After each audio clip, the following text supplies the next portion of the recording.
After my huge admission yesterday that I needed to raise that floor, and that's huge for me because it really is going to affect a lot of other things going forward, but it's going to solve a major problem that I've had. I didn't actually enlighten everybody to it, but that module's been on a slant for the last 12 or 18 months, and I've really been nutting out what I had to do. It took me about 4 hours yesterday to work out exactly what needed to be done to solve the problem, and lifting it 25 to 30 mil is going to solve my problem. So Neil's going to come up and give me a hand. It's Johnny's birthday today, and the bugger didn't tell me. He's buggered off to up to the north coast to get some a new tyre put on his Ducati. So a bit of a birthday buzz on his motorbike. But yeah, so he hasn't told me, so he's not here to help me. So I've got to ask Neil, and I hate asking these guys because they're the busiest little mechanic shop I've ever seen. So welcome to this week's Life on the Hulls, guys. While I'm waiting for Neil to come over, and I don't like to waste time, so I'll get the composite angle in underneath that little forward robe. There's a small shelving unit in the forward part of that module there, and I thought I can get that angle in place prior to him coming over and lifting it out for hopefully the last time, but I can't see it happening. I think I've got several more lifts on that particular module. So I hope you enjoyed this episode, guys. Don't forget to give it a like, and don't forget to subscribe, and certainly jump over to the composite shop as well. There's now 6 full episodes up there on YouTube, and thanks again to my patrons, guys. Really appreciate your support, and let's get into it. Yeah.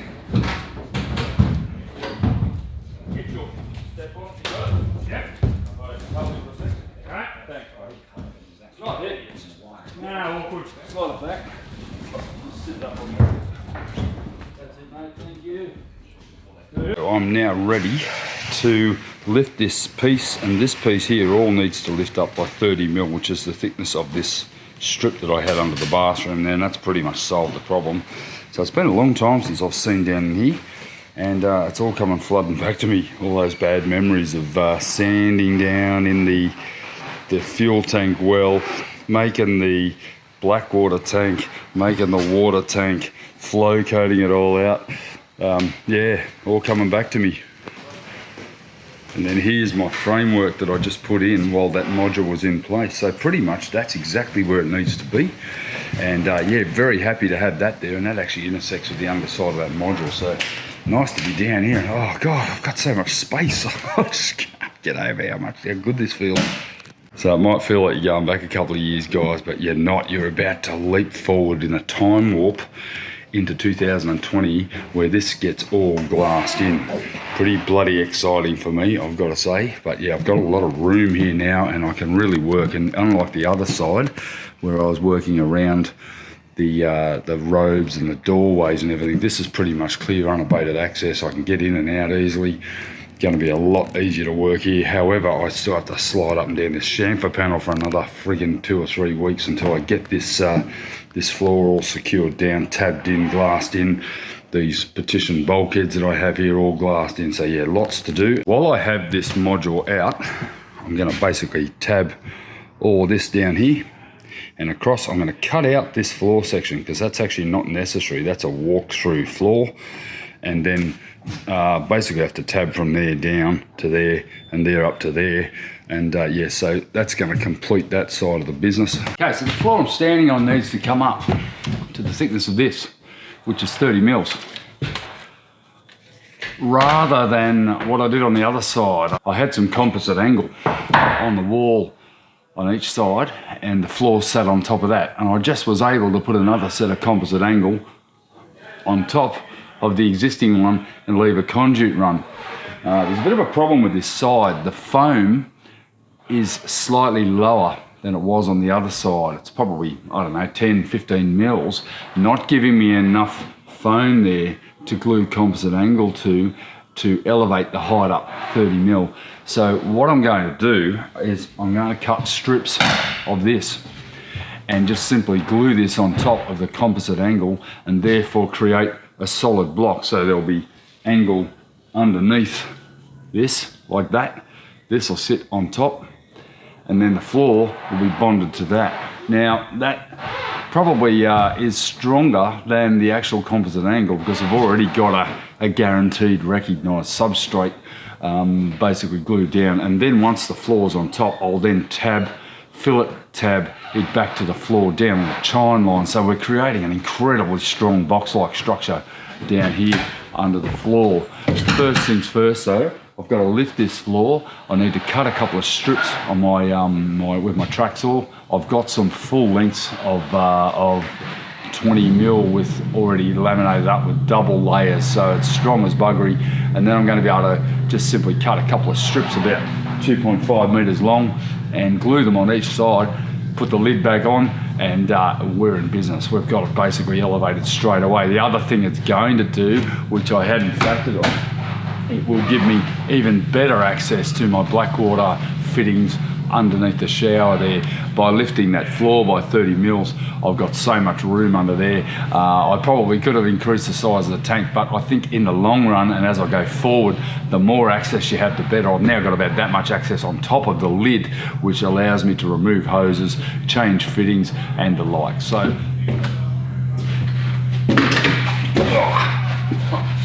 right. Hello, baby.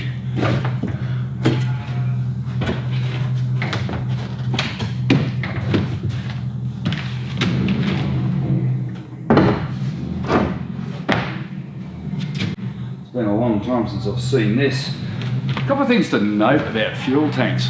And in fact any polyethylene tank, unlike a stainless tank or an aluminium tank, there's going to be expansion. And that can be an issue when you're filling a tank to full capacity.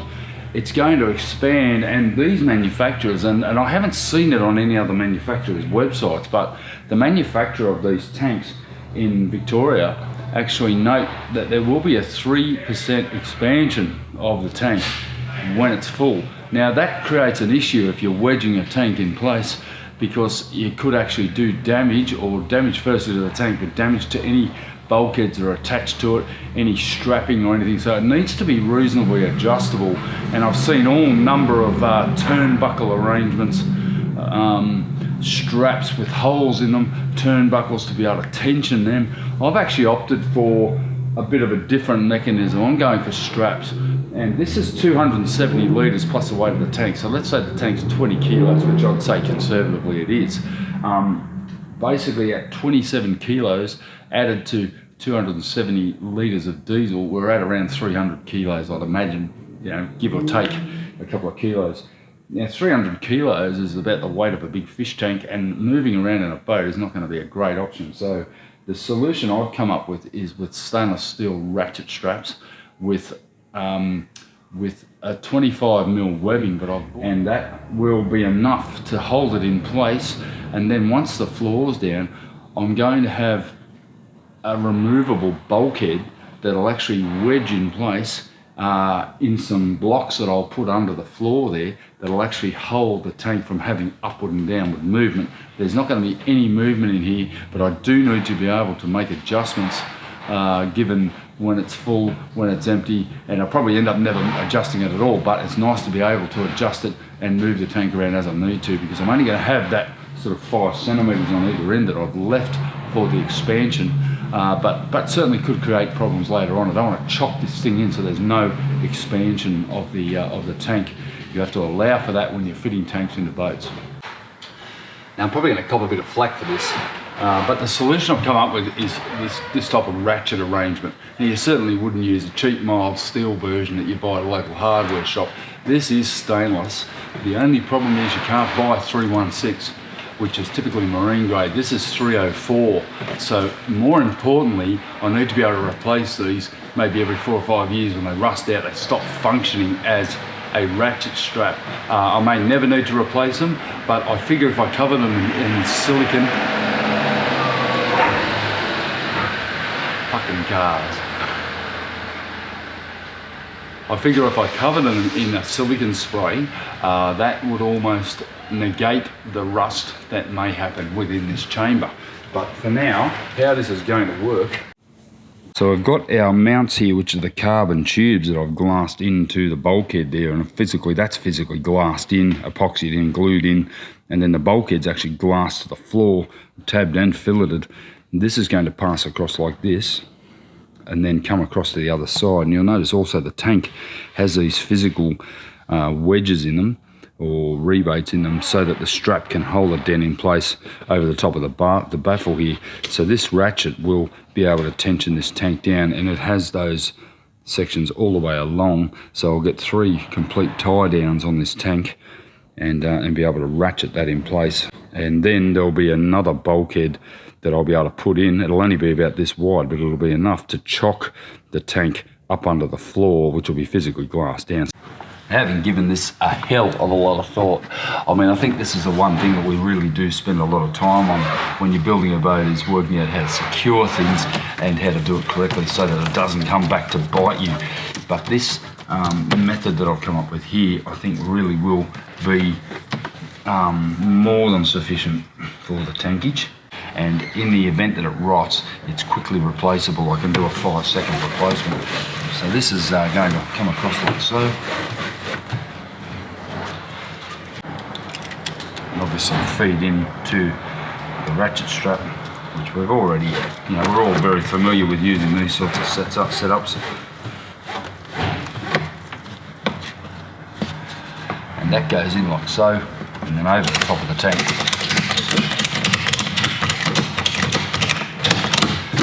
Absolutely no movement with this setup here, as long as these don't rust out, which, there's a high likelihood they will, but they're like $10 each, and I can carry a set of spares in a bag.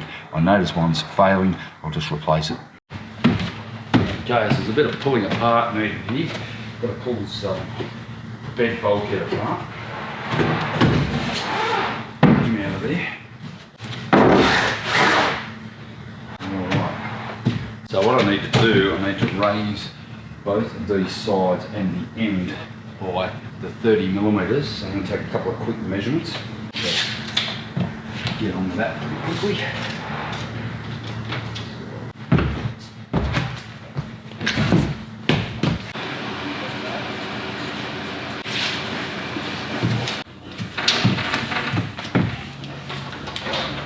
Alright, I've got my measurements, get up the factory, cut some foam.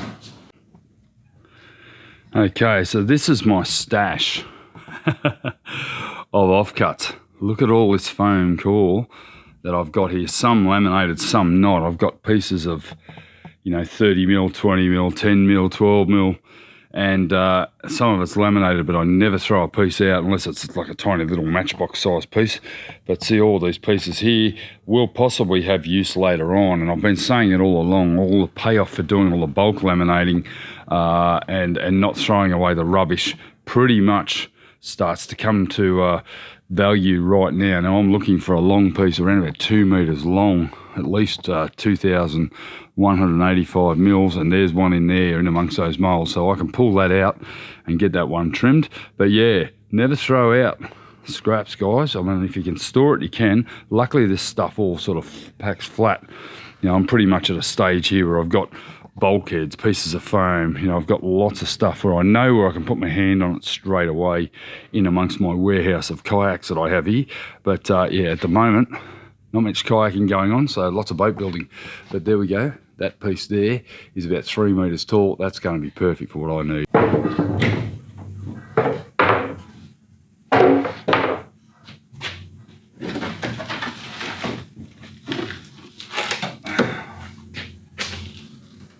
That's exactly what I need. Big long length, 2185 in length.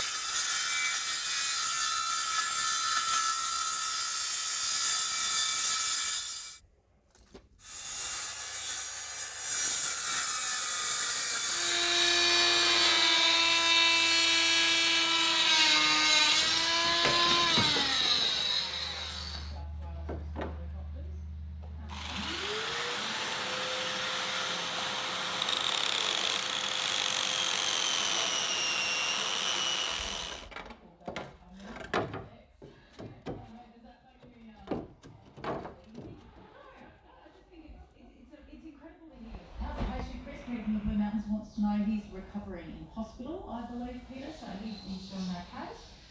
He's on you're doing the texting. Another text message saying amazing what Libby and her colleagues do. Yeah.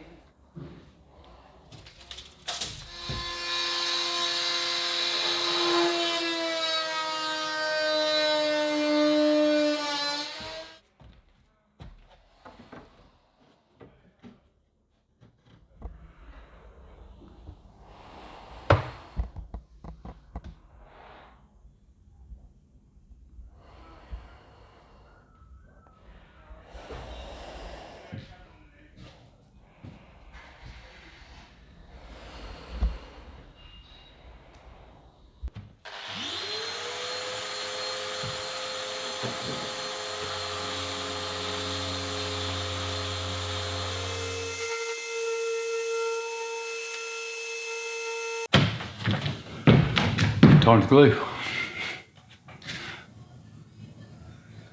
I really don't want that engine bay to stick to the raised floor section I'm putting up here, so I'm going to take this off a bit. I've got my epoxy mixed.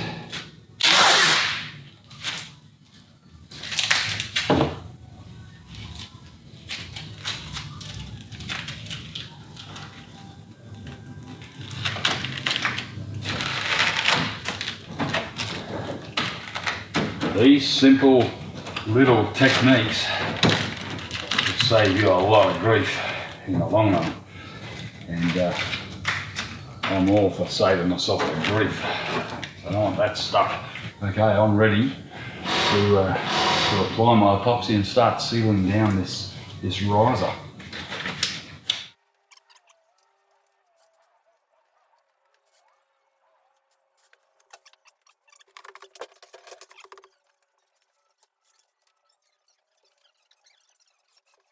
Can't underestimate the amount of prep and effort it takes to clean, cut, measure, mix glue, order glue.